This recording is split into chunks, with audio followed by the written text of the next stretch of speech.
Bonjour, je m'appelle Paul, je suis maraîcher dans le Tarn et aujourd'hui je vais donc vous présenter ma ferme. On va faire un petit tour et on va voir les cultures et les poules, un peu tout ce qu'il y a quoi.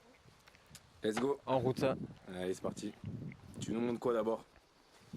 Là j'ai la serre des plants, la mini-serre, ce que j'appelle Ok. la mini-serre, qui me permet de démarrer les cultures au printemps. Trop bien. Sur la gauche on peut voir un petit verger d'agrumes en création. En fait, les porte-greffes sont plantés, mais je sais toujours pas greffer, donc il n'y a pas encore d'agrumes. Mais bon, il y a déjà les porte-greffes, et dans tous les cas, je vais blinder de fleurs, donc ce sera parlant esthétiquement, à défaut d'être productif. Ok. Oui, parce que du coup, je suis maraîcher, et à côté du maraîchage, j'ai un projet de pépinière spécialisé dans les plantes mellifères, donc que ce soit les arbres ou les fleurs vivaces. Voilà. Tu fais déjà de la pépi du coup? Ouais, je fais déjà de la pépi, on verra ça après. Yes. Là, juste derrière, j'ai une ébauche de massifs, par exemple, mellifères, avec différents arbres qui fleurissent surtout l'été, Ok. et qui est donc une période creuse pour les abeilles et les insectes en général en termes de pollen et de nectar, donc de nourriture. Dans la nature, on a des fleurs essentiellement au printemps. Nos espèces locales, elles fleurissent essentiellement en avril, en mai, voire jusqu'en juin. Sauf que en juillet, en août et même jusqu'à l'automne, il faut aussi des fleurs parce que les insectes ils partent pas, ils migrent pas quoi, donc il faut les nourrir. Et donc c'est intéressant de compléter la floraison de nos espèces champêtres avec des essences d'origine un peu plus exotique, du moment qu'elles ne sont pas invasives. Et voilà, c'est bien Ok. pour les insectes. Donc là, on va dans ce que tu appelles la mini-serre. Dis-nous plus Tout à sur fait. la mini-serre. Donc la mini-serre qu'on a construite cet hiver. On peut rentrer? On peut Ah voir? oui, Allez. tout à fait. Bienvenue chez moi. N'enlève pas tes chaussures. Il fait Voilà. chaud. Donc là, c'est grosso modo, c'est surtout. Je m'en sers surtout en début de saison, au printemps, pour lancer mes semis. Ça, c'est des tables que j'ai achetées d'occasion, qui sont très pratiques parce qu'en fait, il suffit de les remplir d'eau. Et ensuite, le terreau s'imbibe d'eau. C'est beaucoup plus pratique d'arroser comme ça que d'arroser par aspersion en fait, parce que le terreau, il lui faut vachement de temps pour s'humecter. Et donc, si on fait par aspersion, c'est une galère. Donc là, il y a un peu de tout. Il y a des restants de plants, il y a des fleurs. Enfin bon, je vais pas épiloguer. C'est un peu ton Mais labo voilà. à semis ici quoi. C'est le labo. Et en fait, l'avantage aussi de cette serre, c'est que là, du coup, il y a la serre et il y a une deuxième serre dans la D'accord. serre qui me permet donc d'avoir une meilleure isolation. Et en fait, au printemps, je place ici un chauffage d'appoint tout simplement sur la table qui me permet de maintenir hors gel les semis. Voilà. Ok, trop bien. Donc là, on est dans mon atelier lombricompostage. En fait, je fais un petit élevage de vers de fumier. À la base, j'ai commencé ça juste pour le fun. Et ensuite, je me suis dit que ce serait intéressant, étant donné que je produis des plants au printemps. J'ai toujours des invendus et donc j'avais pas envie de jeter tout simplement le terreau parce que ça coûte une blinde. Et donc je me suis dit, autant essayer de le recycler. Donc ce que je fais, c'est qu'en fait, je me sers du terreau comme d'une litière pour mes vers de fumier. Hop. Et ensuite, je les nourris. Alors avec différentes sources de nourriture, mais essentiellement le fumier de mes poules. Voilà. Est-ce qu'il y en a? Je sais pas. Là où il y a l'étiquette, en fait, ça veut dire que je viens juste de mettre du fumier de poule. Toutes les semaines, j'alterne, je fais un angle différent du palox. Et là, normalement, comme je tourne dans le sens aiguille d'une montre, ils devraient être là. Ah voilà, ils sont là. Ok. Voilà, on en voit. Il n'y en a pas énormément, parce qu'en fait, je fais des essais, et il se trouve que j'ai fait des essais avec... j'ai fait de la farine avec des graines de légumineuses, et en fait, ils détestent ça. Et c'est un des rares trucs qui peut les faire crever, quoi. Mais bon, voilà. Parce que oui, aussi, donc je suis maraîcher, j'ai un atelier pépinière et je suis associé à mes parents. Donc mon père qui lui est un céréalier qui est maintenant à la retraite. Et donc de fait qu'il est céréalier en bio, lors de la récolte il trie ses moissons et ensuite il y a donc le déchet, la triure, c'est les graines de mauvaises herbes. Je me suis dit pourquoi pas nourrir les vers avec, puisque quand j'avais commencé mon élevage de vers, j'avais reçu en cadeau avec mes vers de la nourriture et c'était de la farine de céréales. Je me suis dit pourquoi pas essayer les graines de mauvaises herbes, hein. Ça marche, ça peut marcher, c'est juste qu'il ne faut pas trop leur en donner.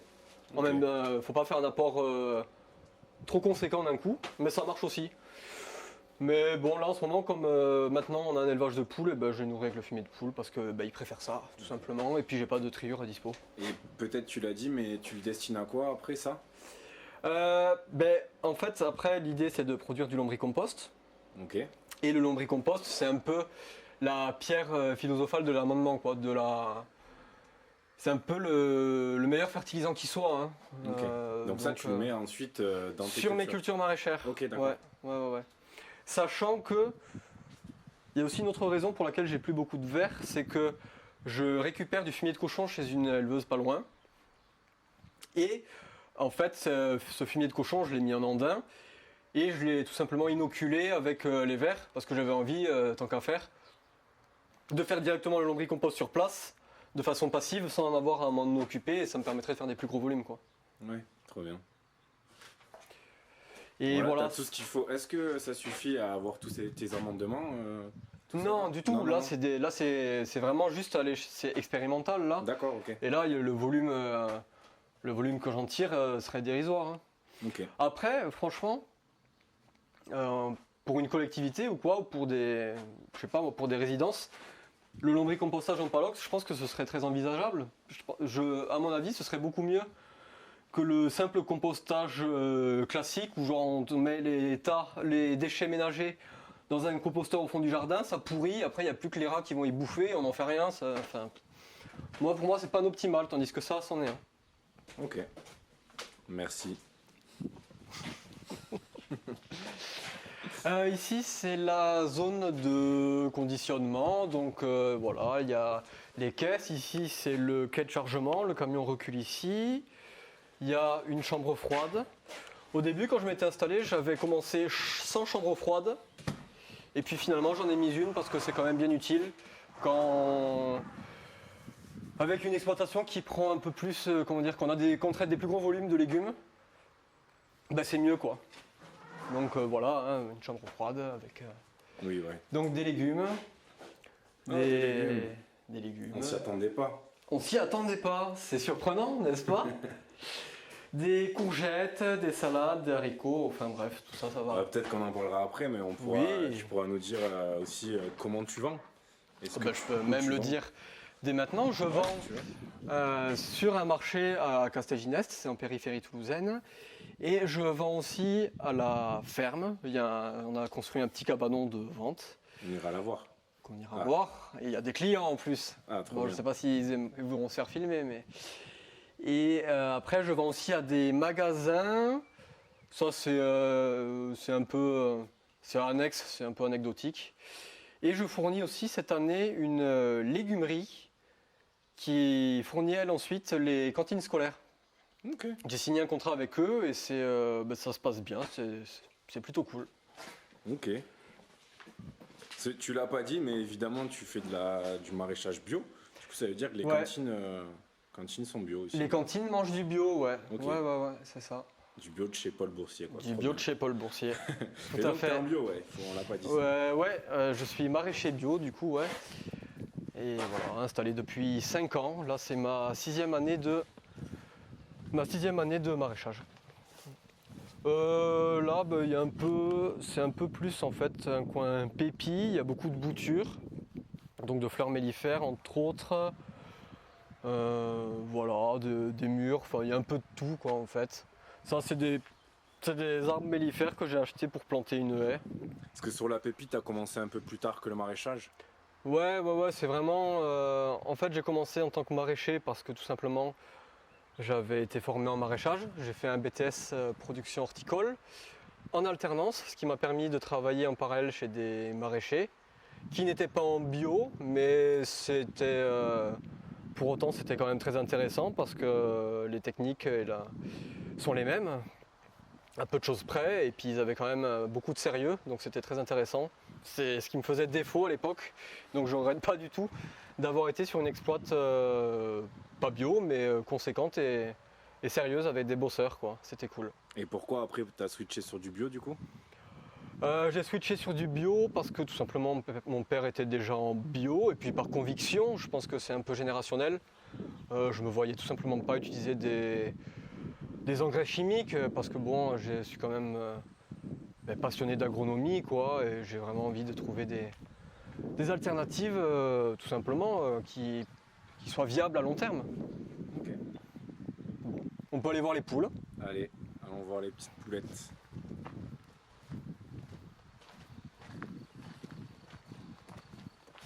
T'es à combien là? 12. Tu veux que Ok. je fasse une pause? Non, ça va, peut-être à 20. À 20, je fais une pause? Ouais.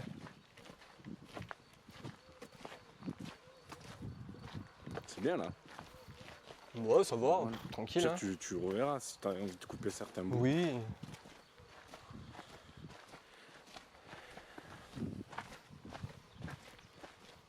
Putain, j'avais des questions, j'ai oublié. Donc ici on est sous le hangar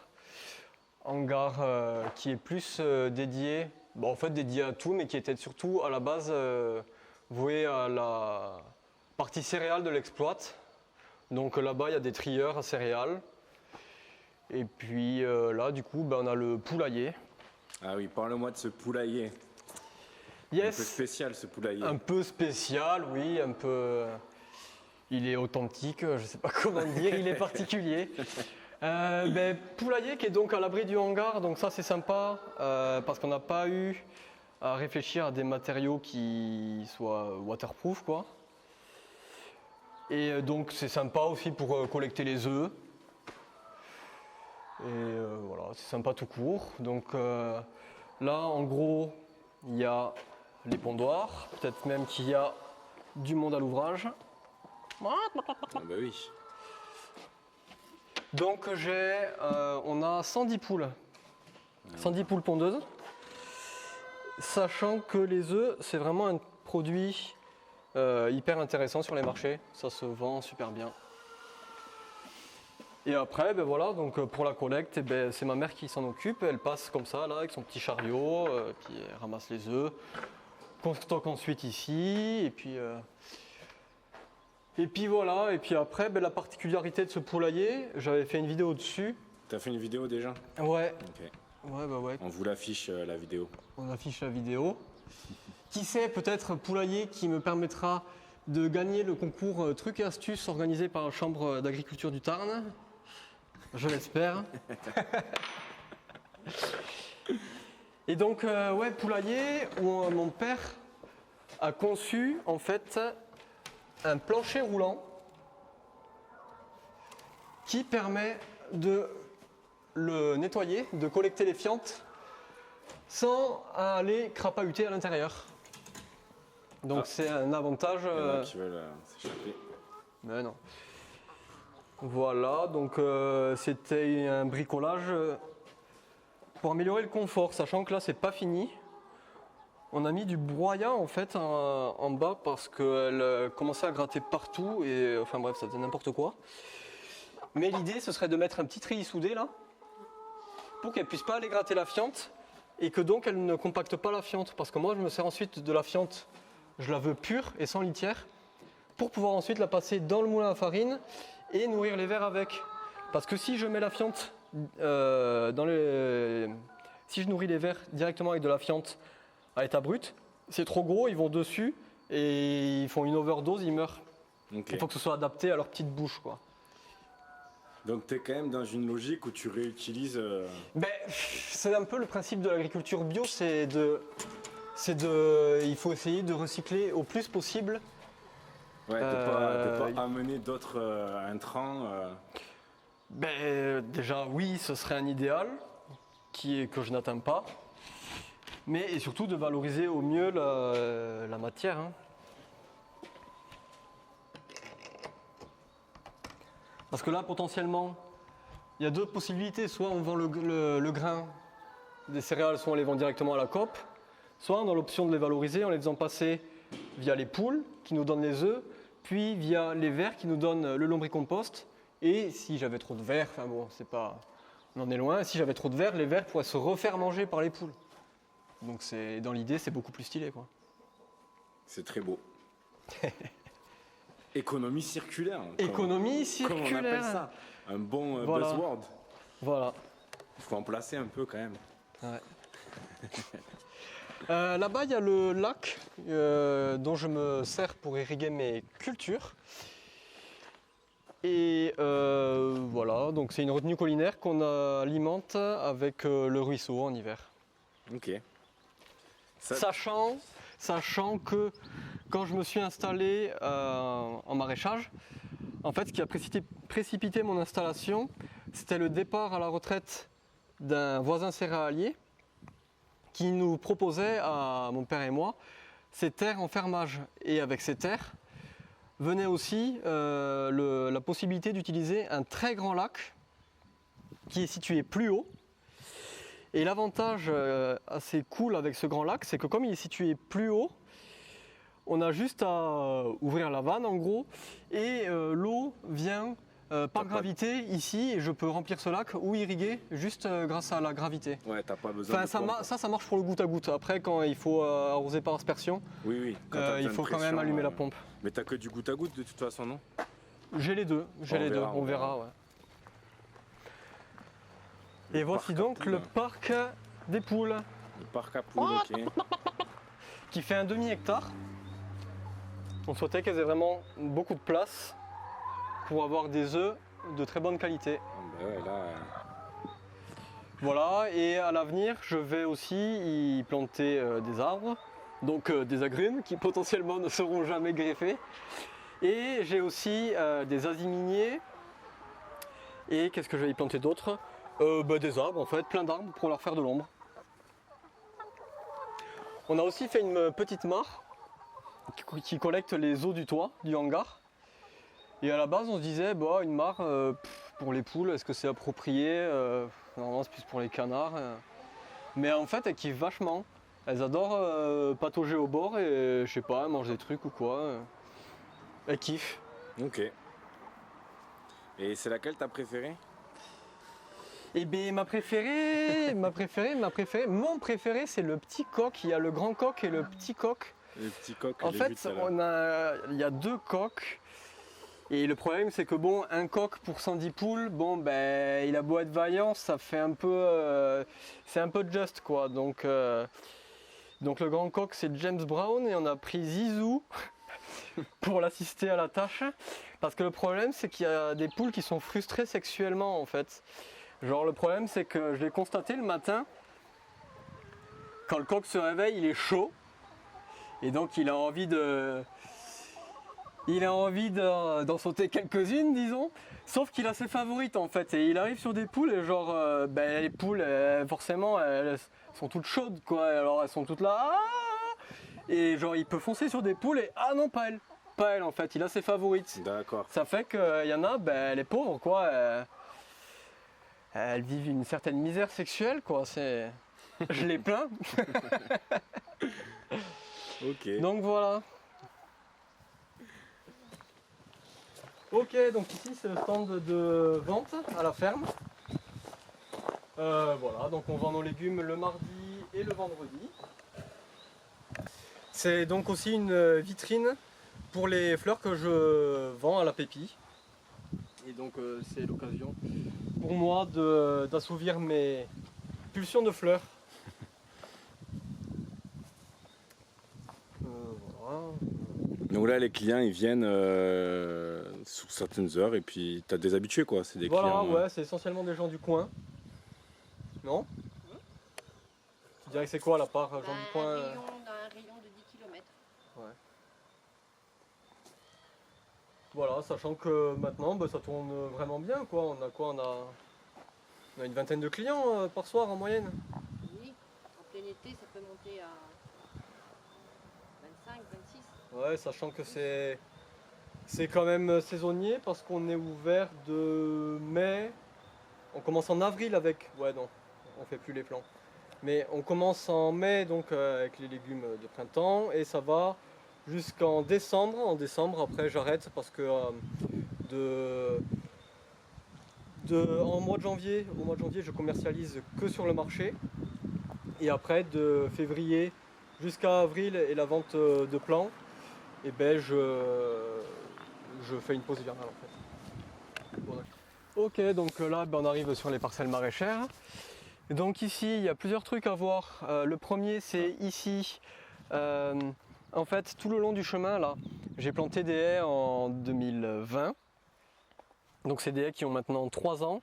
Et ce sont donc des haies mellifères qui respectent donc le thème de la pépinière.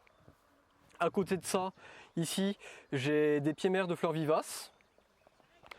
Voilà, c'est tout simplement des pieds-mères. Après je m'en sers pour multiplier, que ce soit par division de souches ou par semis, les plantes que je vendrai. De ce côté, il y a des fleurs. En fait, cette année, j'ai voulu faire des fleurs. On peut aller les voir. Ouais, on peut aller les voir. Allez. J'ai voulu des fleurs, faire des bouquets de fleurs, parce qu'en fait, je suis confronté à un paradoxe. C'est que je vends des légumes, mais je déteste cuisiner. Donc je suis toujours un peu en porte-à-faux quand il faut vendre les légumes. Moi je suis beaucoup plus porté sur l'esthétique en fait, d'où les fleurs. Et voilà, du coup, Ouais, tu manges de la salade quand même. je mange de la salade quand même. Je mange les fans d'oignons aussi. Après, faut pas m'en demander beaucoup plus quand même, hein, mais... Ah là là. Et ouais. Voilà, donc des fleurs, ça c'est des centaurées. J'ai mis des tournesols, il y a des cosmos. C'est agréable à l'œil, hein, franchement. Parce que t'as envie un peu de faire des bouquets, des trucs comme ça, ou Ouais. juste pour ton plaisir? Un peu des deux. Un peu des deux, mais les bouquets, j'ai pas encore commencé à les faire. Normalement, j'ai une amie et employée de Choc qui va me former là-dessus Trop bien. d'ici peu. Qui elle, c'est une voisine en fait qui s'installe en ferme florale et qui bosse un peu pour moi. Donc voilà. Et là, t'as l'oignon. Et là, j'ai les oignons cette année que j'ai plutôt bien réussi, alors que les plants que j'ai fait moi-même n'étaient pas hyper beaux. Voilà, c'est la première fois que je l'ai fait sur un paillage comme ça. C'est un paillage plastique biodégradable en fait, qu'on peut utiliser en bio. À la base, je les faisais sans paillage. Et le problème, c'est que quand l'herbe pousse en fait pour les oignons, ça devient vite une énorme galère à désherber. Donc je suis plutôt content de faire comme ça en fait. Et là après sur les passages entre les planches, je désherbe avec une houe maraîchère, un pouce-pouce en fait comme ça. Et j'ai 2 lames, j'en ai une de 50 cm pour faire le milieu là. Et après j'en ai une de 20 pour faire les bords. Et pour l'instant je m'y suis vraiment tenu, ce qui fait qu'il n'y a vraiment pas beaucoup d'herbe. Enfin moi pour ma part perso je suis très content là. Top. Et là-bas? On n'a qu'à passer au cerf d'abord peut-être. Ouais, vas-y. Putain au cerf tu vas mourir. Il fait chaud. Bah ouais.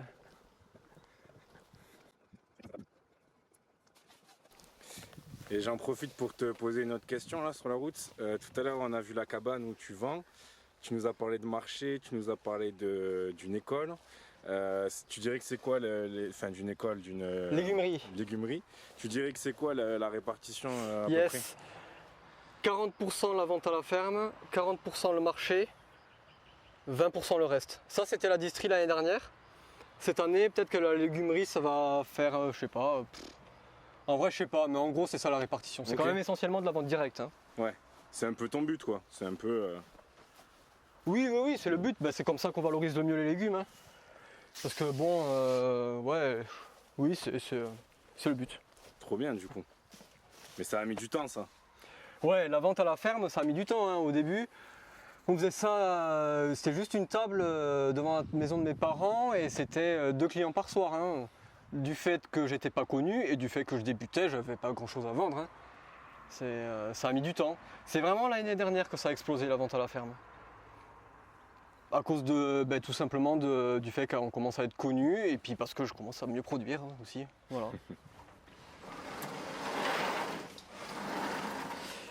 Et nous voici donc dans la serre des tomates. Tomates que je commence à récolter, ça fait à peu près 15 jours que j'en récolte. Voilà, au sol c'est de la bâche d'ensilage en fait, que j'ai récupérée chez un éleveur. Et je paille, je couvre l'intégralité du sol avec ça. C'est pas beau, mais c'est un immense gain de temps en termes de praticité et de désherbage.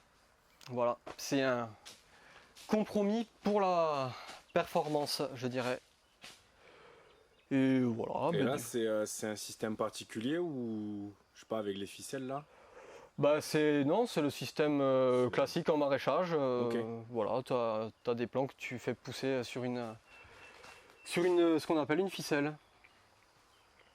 Donc j'ai plusieurs variétés. Il y a de la cornue des Andes, là c'est de la cœur de bœuf, j'ai des tomates rondes aussi, de la tomate cerise, et après j'ai des tomates russes qui font des grosses tomates que je greffe sur un porte-greffe hybride en fait, qui est en gros c'est un... Bon, je vais pas partir sur ça, mais en gros c'est un système racinaire très puissant qui permet ensuite d'avoir une plante très vigoureuse. Ok. Et donc là, tu as dit que c'était la serre des tomates. Ouais. Tu sais à peu près combien tu produis ou tu t'en fous? C'est variable en fonction des années, mais l'année dernière, j'ai fait une super année parce que la saison ne s'arrêtait pas. Et non, en vrai, je suis incapable de te dire, je mesure pas. Hélas, ce serait tellement un taf énorme que. T'en as assez pour ce que tu veux vendre? Oui, largement. Ok. J'en ai largement assez pour combler la vente directe et c'est l'essentiel. Ok, trop bien. Après, je vends mes surplus en magasin un peu.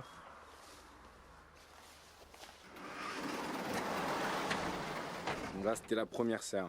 Ouais, là maintenant on va arriver à la serre des plants. Donc la serre des plants dont je me sers en printemps, puisque je fais au printemps, pendant le mois de mai, pour l'instant je vendais pas beaucoup de légumes, je vendais surtout du plant. Et voilà, donc là il y a des restants de fleurs. Je me sers toujours de table je sais pas comment on appelle ça, table à sub-irrigation. Toujours dans le but de gagner du temps. Enfin moi j'en suis très content en tout cas, c'est un système qui me convient. Et cette année j'ai acheté d'autres tables que j'ai mis ici. Les tables je les ai systématiquement achetées d'occasion parce que neuf c'est du viol. Donc je fais une veille sur le Bon Coin et autres pour trouver j'ai procédé comme ça pour trouver les tables. Donc voilà, tout ça c'est des fleurs, c'est des invendus, mais bon je vais les planter.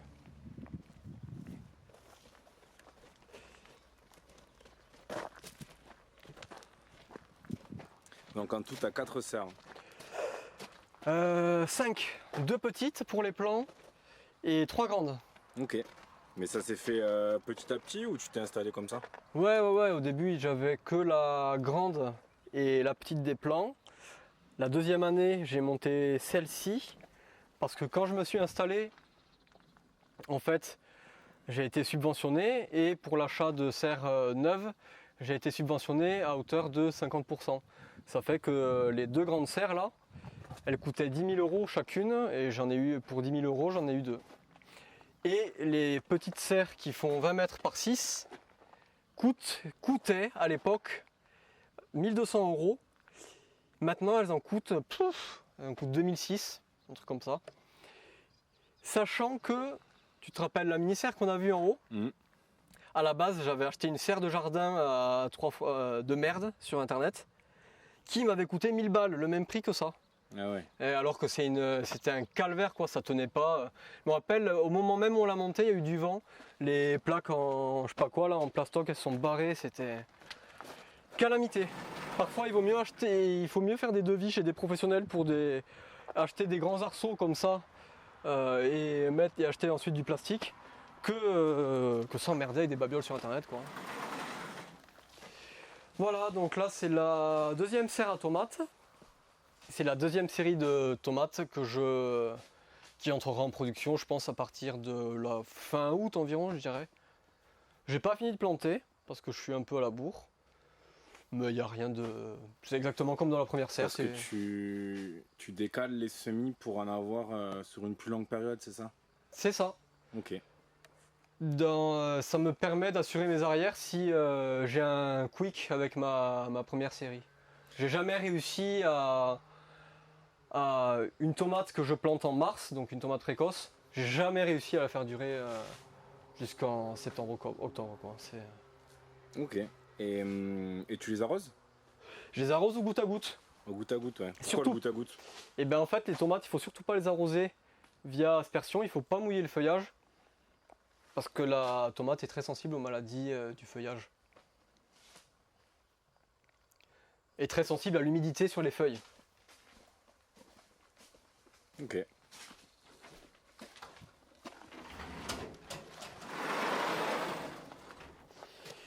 Et donc on arrive à la dernière serre. Ça c'est une serre que j'ai achetée d'occasion cette année. Et sous laquelle je fais mes cultures primeurs. Donc il y a 2 rangs d'haricots rames. À droite il y a des poivrons. C'est la première année que j'ai pas de pucerons sur mes poivrons. Je suis super content. Ça m'avait dégoûté d'en faire sous serre. Et là ils sont... franchement je suis super content, je les trouve magnifiques. J'ai mis du compost de feuilles qu'un voisin là m'a donné, qui était vraiment bien décomposé. Et c'est de la dynamite. C'est abusé. Et là donc il y a les pommes de terre primeurs. Aux pommes de terre primeurs j'ai mis du fumier de cochon. Et là aussi ça marche super bien. Et du coup l'avantage de cultiver les pommes de terre sur un plastique comme ça, qui est noir, c'est que comme ça occulte super bien la lumière, les patates elles poussent juste en dessous, elles poussent à la surface du sol, il n'y a pas à s'emmerder à les creuser pour les chercher. On va aller un peu plus loin et je vais te montrer ce que ça donne. Ouais, donc à force, petit à petit, d'année en année, tu as des petites techniques à toi, quoi. Tu t'élabores, Ouais, bon, t'expérimentes, c'est- t'essayes de... Bon, Non. c'est les techniques communes au maraîchage, je pense. Il n'y a pas, il y a rien d'excentrique, franchement, dans ce que je fais. Hein. En tout cas, en termes de légumes. Hein. Alors, tu vois, là, je vais t'arracher un plan.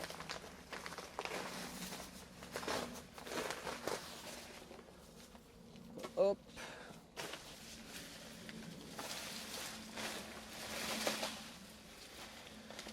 Hop. Voilà.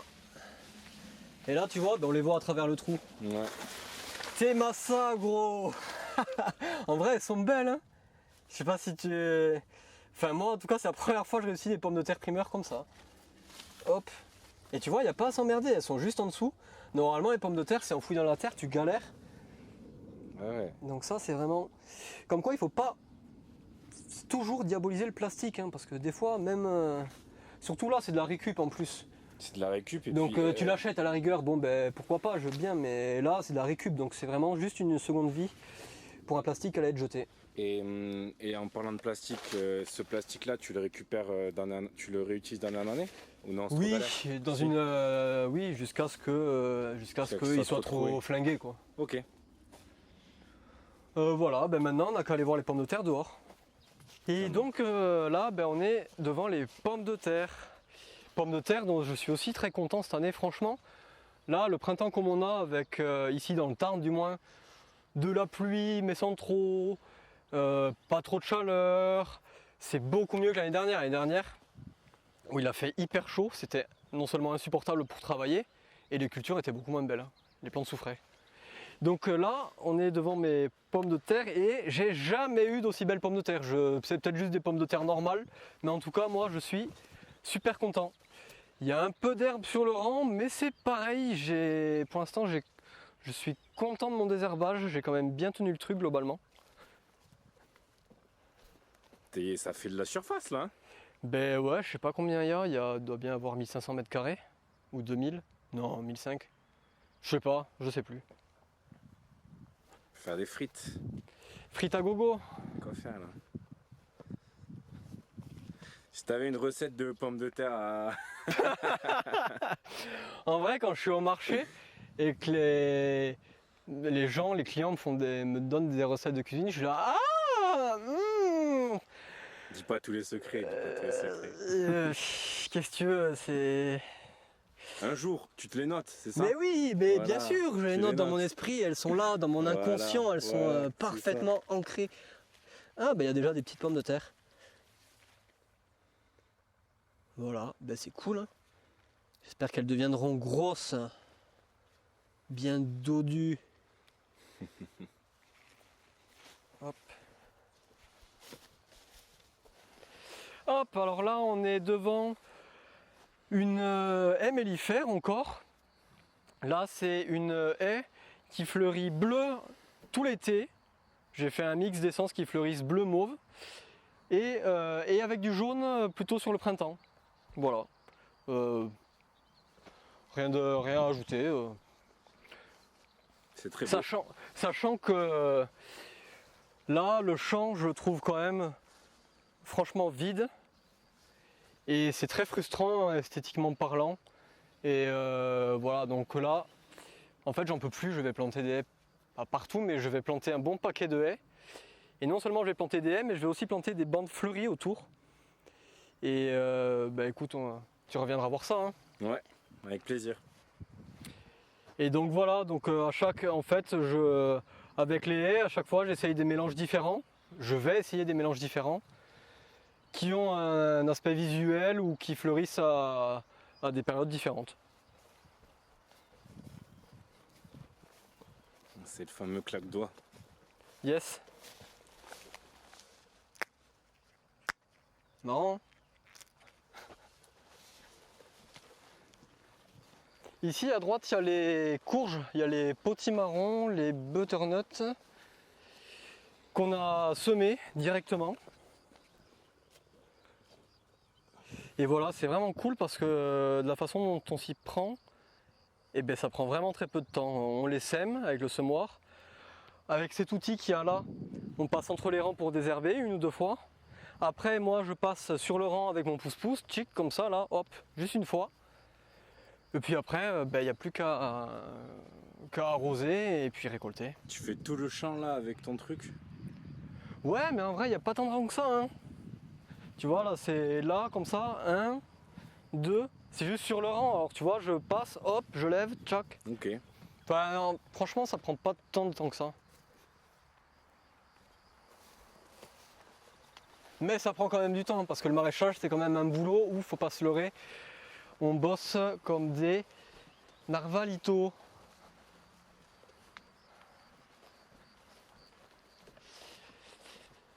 Voilà, ben là il y a une petite planche de salade, il y a aussi les haricots verts. Haricots verts qui arriveront vers le 10 août. Voilà.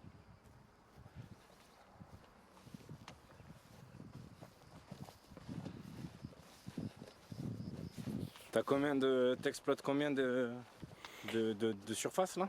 Ben là, la parcelle de maraîchage, elle fait 5 hectares. C'est la seule parcelle plate et en bas-fond de la ferme. Parce qu'en dehors de cette parcelle-là, c'est plutôt des coteaux où c'est argileux, où c'est des terres un peu plus ingrates et qui se prêtent moins au maraîchage. Et en fait, autre caractéristique de cette parcelle et qui est vraiment stylée, c'est que en partant de là-bas, plus tu vas vers là et tu t'approches donc du ruisseau, le Tescou, ça fait un gradient en fait. Vers là-bas, la terre est plus lourde et plus tu te rapproches, plus elle est légère. Ce qui fait que de ce côté-ci du champ, je fais mes cultures primeurs au printemps, comme le sol est plus léger. Et je fais aussi mes poireaux. Parce qu'arracher des poireaux dans un sol sableux, c'est plus facile que d'arracher des poireaux dans un sol hyper lourd où tu arraches un parpaing une brique de terre en même temps, ça te crève. C'est pas marrant quoi. Ça va te filmer Là, comme je ça t'entends ou le pas? truc, là. Et ouais, t'as dit 5 hectares, c'est ça? Ouais. 5 hectares et demi. Et t'es tout seul pour tout ça, non? Non, il y a ma mère qui m'aide aux récoltes. Ma mère qui m'aide aux récoltes. Mon père, lui, il s'occupe de tout ce qui est machinisme et irrigation.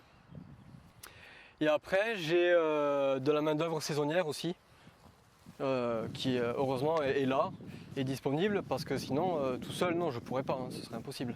Et ma mère fait la vente aussi à la ferme. Ok. Sachant que les marchés, on alterne, on fait une semaine sur deux, un coup c'est moi, un coup c'est elle. C'est pas mal parce que ça permet de libérer un week-end. Et ça aussi, c'est un énorme confort par rapport à d'autres maraîchers qui sont tout seuls et qui doivent se coltiner le marché tous les week-ends, quoi, hein, D'accord. Ouais, parce que là, c'est en termes d'heures, d'heures travaillées, c'est énorme. Ben ouais, c'est énorme, hein. Là en ce moment, franchement, tu le vois de toute façon, hein, je suis à. Je sais pas, je suis à du 60 heures semaine au moins, hein, entre 50 et 60. Hein. Ça pourrait être optimisé, franchement. Hein. Ça pourrait largement être optimisé. Il y a un bon maraîcher, en fait, c'est un maraîcher qui arrive à gagner sa vie en faisant pas des horaires en n'ayant pas des horaires de mongolien, quoi. Bon, après, je vais m'améliorer. Et là, déjà d'année en année, là, depuis ton départ à maintenant, là, t'as vu de la progression? Alors, il y a largement la progression en chiffre d'affaires.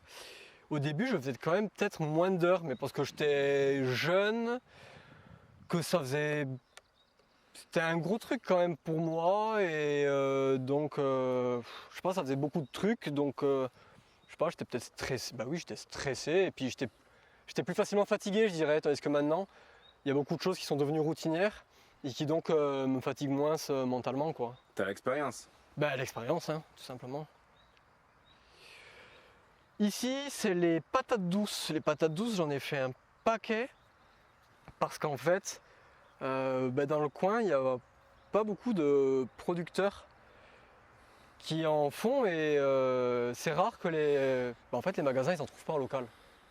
Donc moi, ça m'arrange bien pour le coup, parce que c'est un légume qui est pas contraignant. Il y a juste à produire le plant, le planter, le désherber un peu, l'irriguer et à ramasser. Et donc, Tu produis tes plants? en fait, comme tous les plants, comme tous les légumes, je dirais, mais la patate douce, moi je trouve ça assez simple en vrai. Ok. Ouais. Et tu produis tes plants, tu disais? Je produis mes plants, Ok. parce que sinon le plant à la pièce, ça coûte, je crois, ça coûte 77 centimes. Là, au total, je crois, il y a 3600 plants, donc ça ferait déjà 3000 balles de plants. Ah ouais. Vaut mieux passer du temps à faire les plants. D'ailleurs, j'ai fait une vidéo sur la façon dont je m'y prends pour produire mes plants de patates douces. Et bien sûr, on vous l'affiche en haut à droite. Mais bien sûr.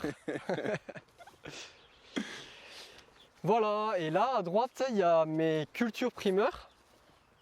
Donc culture primeur, c'est les cultures qui arrivent tôt au printemps. La différence entre une courgette classique et une courgette primeur, c'est juste le moment où on la vend. La courgette primeur, c'est une courgette qu'on vend, qui est vendue avant la courgette que tu peux récolter toi dans ton jardin. Ok. Et donc ça, c'est des courgettes que je vends à la légumerie avec laquelle j'ai un contrat. D'accord. Et voilà, elles sont belles, moi je suis très content de ma culture. Sachant que, étant donné qu'elles ont été plantées tôt, à la base je les ai protégées avec ce qu'on appelle un tunnel nantais. Donc là tu vois, il y a des arceaux en fer. Et là il y avait ce qu'on appelle un voile thermique et un plastique en fait qu'on met par-dessus et qui a un effet thermique qui permet de maintenir les cultures hors gel et de chauffer pendant la journée, aussi de protéger du vent. D'accord.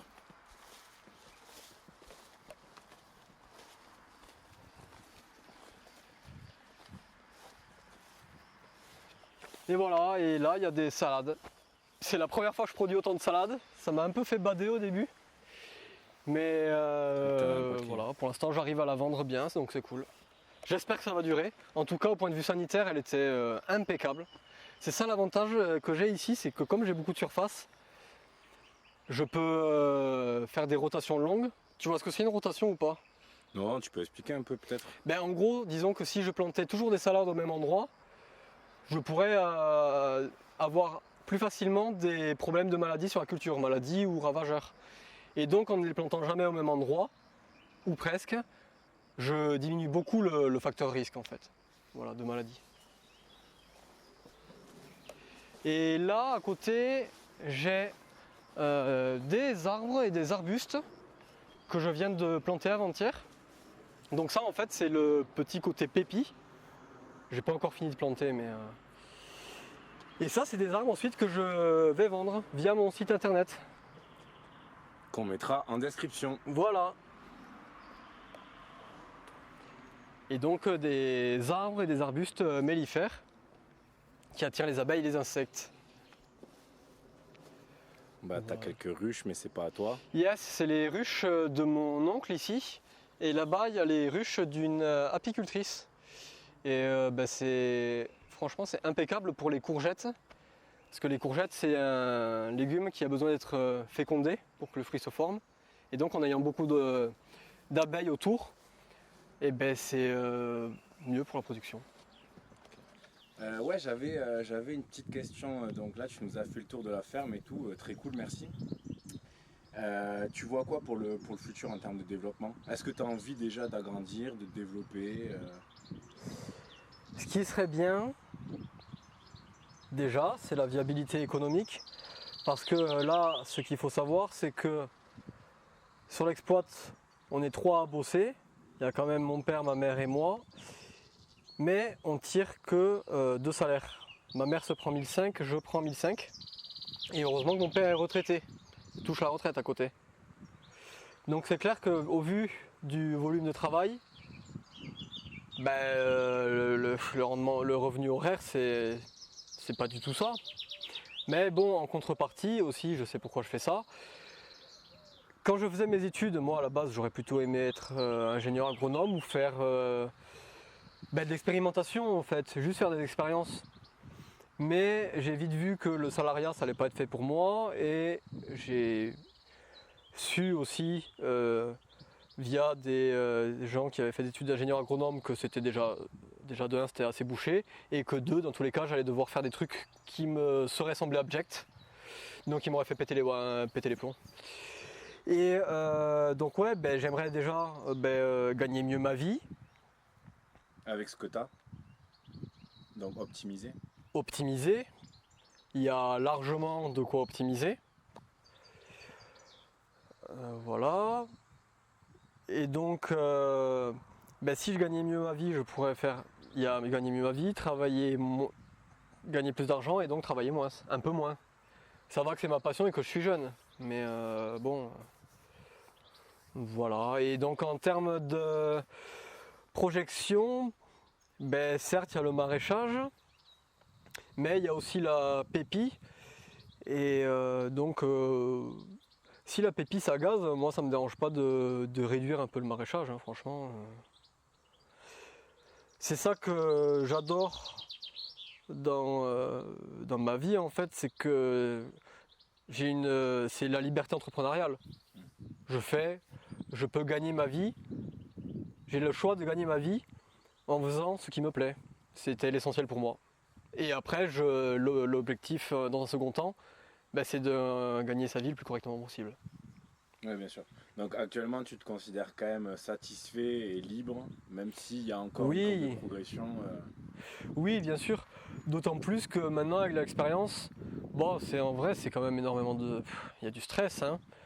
Mais il y a du stress parce qu'il y a la volonté de grossir un peu aussi. Quand je serai arrivé à un plafond, que j'espère atteindre bientôt, et que je serai d'année en année sur un truc plus routinier, ça va quand même être moins stressant. Ok.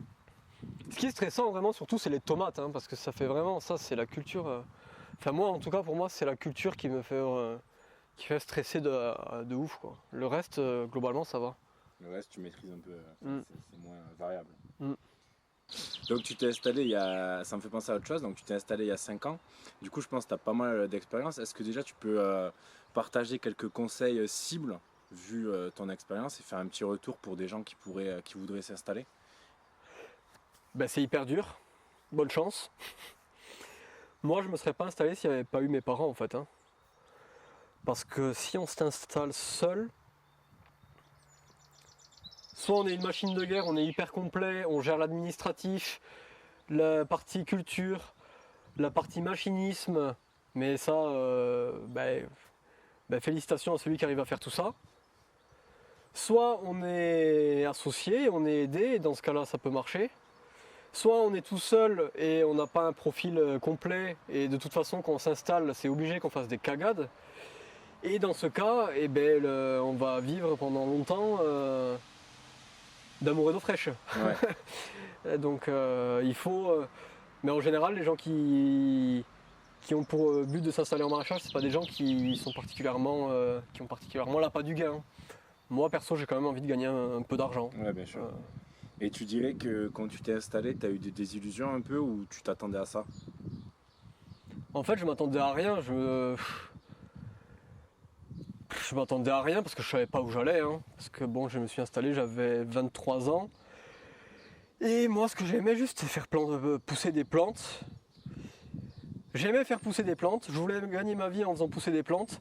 Et j'aurais pas supporté l'idée d'être le salariat. J'aurais pas supporté le salariat et de recevoir les ordres de quelqu'un d'autre. Et j'avais l'immense privilège de disposer via mon père d'un patrimoine foncier et d'une situation d'immense privilégié. Je suis un pourri gâté par rapport à la plupart des gens qui veulent s'installer en maraîchage. J'en ai conscience, hein.